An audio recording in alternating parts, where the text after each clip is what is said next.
Clique PB entrevista o neurocirurgião doutor Newton Magalhães. Ele vai falar um pouco para a gente da novidade do Dor Sem Fronteiras. Qual o principal desafio, doutor, desse programa? Manélio, o principal desafio do projeto Dor Sem Fronteiras é levar a educação continuada para médicos e profissionais da área de saúde. Existe uma carência muito grande de especialistas em dor, de médicos formados nessa área e também outros profissionais. Cerca de 30% da população brasileira sofre com dor crônica. Isso é um número muito grande, muito expressivo, cerca de 60 milhões de pessoas.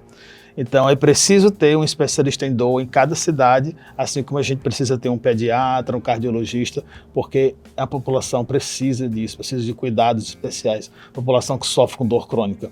E não tem essa formação na graduação, né? Desde os primórdios da medicina, que os médicos perseguem o controle da infecção, o controle da hemorragia e o controle da dor. Mas o controle da dor ainda não se estabeleceu como disciplina acadêmica. Então a formação de dor ela é feita a nível de pós-graduação ou cursos de formação extras, assim. Então só 4% das faculdades de medicina do mundo têm disciplina de dor no seu grade curricular normal. Então, frente a uma demanda muito grande e a um déficit de formação na graduação de medicina e dos profissionais de saúde, o projeto Dor Sem Fronteiras vem para tentar minimizar essa lacuna e atender a demanda da população. E como é que está a adesão? Como é que está funcionando, né, o projeto hoje? Há quanto tempo ele já existe e como é que está a expectativa de vocês? O projeto Dor Sem Fronteiras ele existe há cerca de 2 anos. Somos 3 coordenadores. Eu fico aqui em João Pessoa, a doutora Carol Té fica em São Paulo, que é uma geriatra especialista em dor, e a doutora Luciana Dota fica na Holanda, é uma brasileira, mas está na Holanda, e a gente carrega com isso essa vontade de ensinar a dor. E nós montamos um projeto, hoje nós temos aulas EAD, uma pós-graduação, chancelada por uma faculdade reconhecida pelo MEC, a Faculdade Focus, a Faculdade do Paraná. Então médicos do Brasil inteiro podem ter aula conosco, né? São aulas EAD e nós temos também encontros ao vivo com eles para discussão de casos mensalmente. E para complementar a formação, nós fazemos semana de imersão da dor, como nós fizemos agora em junho, foi aqui em João Pessoa, né? Fizemos uma semana de imersão, trouxemos médicos de várias partes do Brasil, do Rio Grande do Sul, de São Paulo, de Santa Catarina. Então esses médicos vieram, passaram uma semana atendendo os pacientes do SUS, foi aqui na cidade vizinha, em Santa Rita, né, que nos apoiou nesse projeto. Então nós podemos oferecer à população atendimento de ponta, né, não só com médico, mas tinha um psicólogo, tinha um fisioterapeuta, procedimentos guiados por ultrassonografia. Então é um projeto ousado, assim, bem completo, né, onde os médicos têm tanto a parte teórica, uma carga teórica muito boa, com a gente, com mais 16 professores convidados, são professores de referência assim, no campo da dor, vinculados a grandes centros, a USP, Universidade Federal do Rio Grande do Sul, do Rio Grande do Norte, de Recife. E além da parte teórica, a gente tem essa parte prática, que vai acontecer periodicamente aqui em João Pessoa. Doutor, a dor em si, qual é a origem dela? Cada caso, claro, cada doença vai ter ali os caminhos que desencadeiam, né? Mas a essência da dor está ligada ao quê, doutor? Veja, nós temos 2 tipos de dor, basicamente. A dor aguda e a dor crônica. A dor aguda é aquela que sinaliza que tem um risco, por exemplo, você levou uma topada, levou uma fratura, ou está com o dente doendo, você consegue localizar, apontar onde está doendo, né? Então, essa é uma dor aguda que tem a função de proteger o organismo, né? Então, tem várias origens, vários problemas. Resolveu o problema, a dor foi eliminada.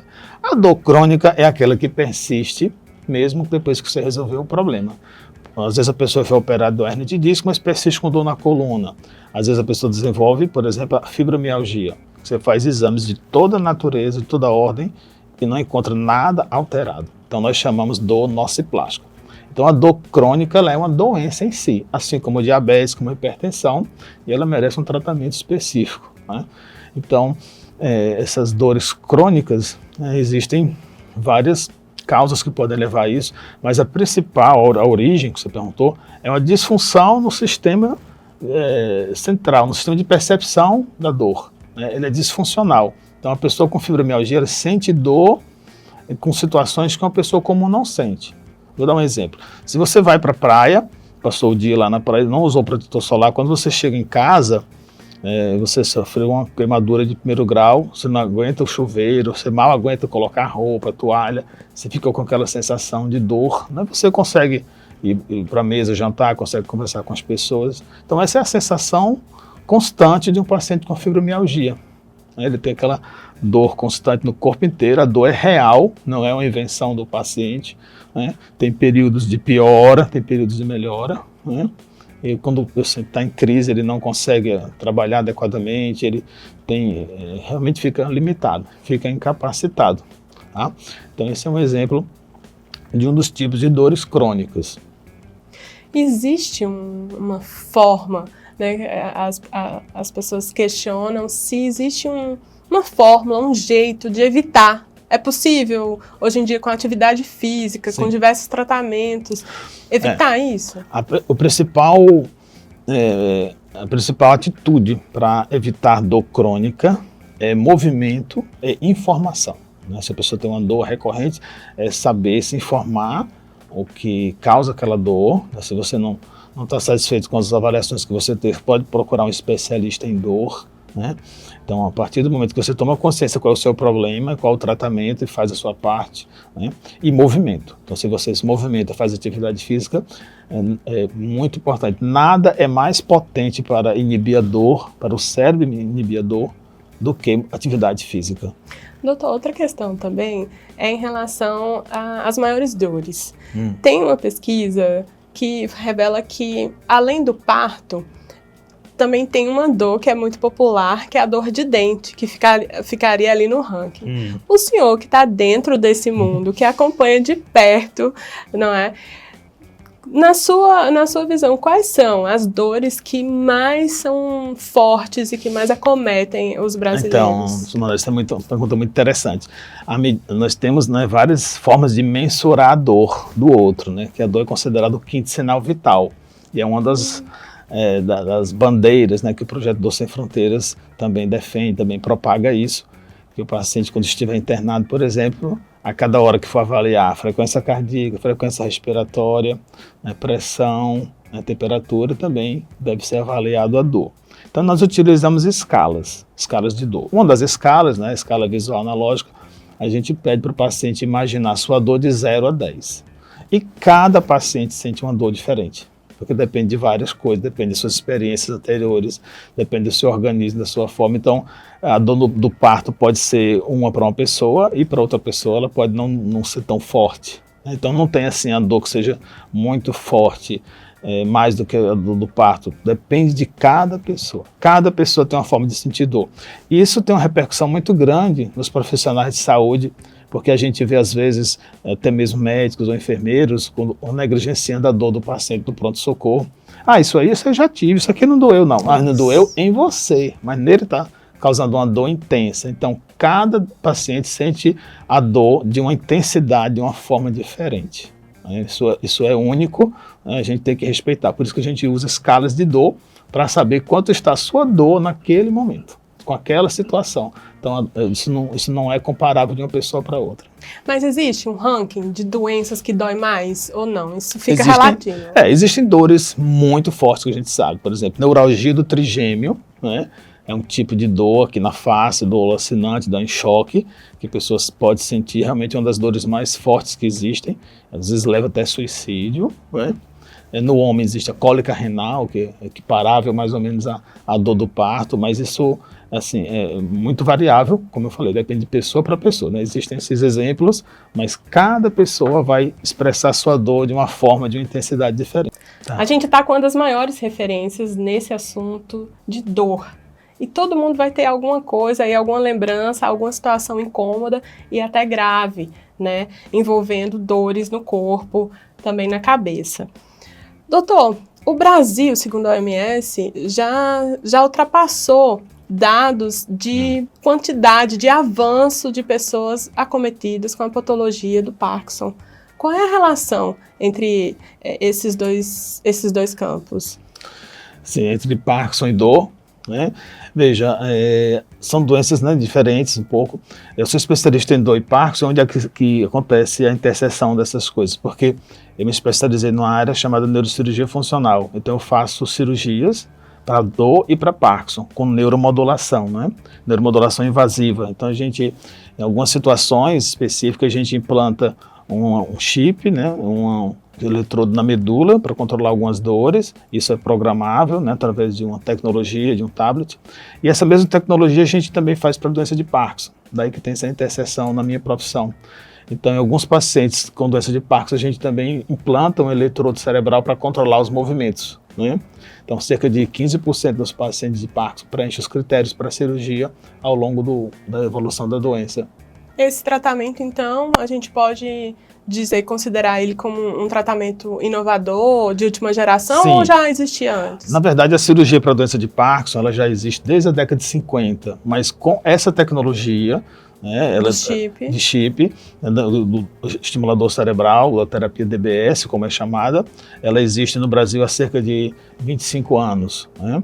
Mas antes eram outros tipos de cirurgia, era cirurgia que a gente fazia uma lesão, uma ablação, e agora a gente implanta um eletrodo e controla, né? A gente consegue modificar o funcionamento do sistema nervoso para que o paciente melhore os sintomas. Então é o tratamento mais moderno que a gente tem para a doença de Parkinson e é disponível, né, pelas operadoras de saúde e também pelo Sistema Único de Saúde. Qualquer pessoa que tenha a doença pode fazer? Qualquer pessoa que preenche os critérios, né? Não é todo paciente com Parkinson que preenche o critério para essa cirurgia. É preciso ter pelo menos 5 anos de doença, é preciso já estar numa fase em que as medicações não controlam bem os sintomas, né? É preciso não ter outras doenças psiquiátricas associadas. Tem alguns critérios, né, de inclusão e tem as indicações. Paciente com tremor refratário, né? Mais ou menos entre 8 e 12 anos de doença que a gente indica a cirurgia. As famílias, as pessoas que estão nos ouvindo, quais são os sinais, né, para identificar essa doença? É possível? Existem sinais? Como é que a família pode acompanhar? Veja, o Parkinson é muito interessante. Todo mundo pensa que Parkinson é só com tremor, mas o tremor ele atinge apenas 35% dos pacientes com Parkinson. Um dos primeiros sintomas da doença de Parkinson é a diminuição ou perda do olfato. Pouca gente sabe disso, né? E surge muito tempo antes de surgir os sintomas motores. Então o paciente, aqueles que não têm tremor, ele surge com a rigidez, com movimento lento, às vezes arrastando a perna, e isso vai gerando dificuldade, dor na coluna, porque ele não consegue se movimentar adequadamente. Então o paciente que vai evoluindo com diminuição dos movimentos ou mais rígido para fazer as suas atividades do dia a dia, a gente tem que pensar em doença de Parkinson. Quais os exames? Não tem um exame específico para confirmar, né? O exame é a história clínica e o exame neurológico, né, que a gente faz mediante uma consulta médica. Então, a gente faz ressonância, faz outros exames para descartar outras doenças, né? É importante enfatizar também que existe Parkinson secundário a medicações, por exemplo, uma medicação muito comum que as pessoas tomam para tontura, flunarizina, por exemplo. A pessoa que toma cronicamente pode desenvolver parkinsonismo. Pacientes psiquiátricos que tomam algumas medicações para controlar os sintomas, eles podem desenvolver Parkinson farmacológico. Então existem causas de parkinsonismo que podem ser reversíveis, né? E existe a doença de Parkinson clássica, né, idiopática, né, essa que a gente faz o tratamento com a cirurgia. E ainda existem outras formas, que são Parkinson, nós chamamos Parkinson Plus, que o paciente tem os sintomas do Parkinson e outros sintomas. Essa tem uma evolução mais rápida, mais grave, né? São as formas que incapacitam mais rápido, assim, com 2, 3 anos o paciente está na cadeira de roda, também afeta a parte cognitiva, demência, então são casos de exceção. Esses casos não têm indicação de cirurgia. Entendi. Com todo esse avanço que o senhor está compartilhando com a gente na área tecnológica, a ciência também avança na importância do canabidiol para o tratamento de algumas patologias. Como é que fica no segmento da dor, né, do Parkinson e dessas outras doenças neuro? O canabidiol tem uma importância fundamental no tratamento da dor e também alguns sintomas do Parkinson, né?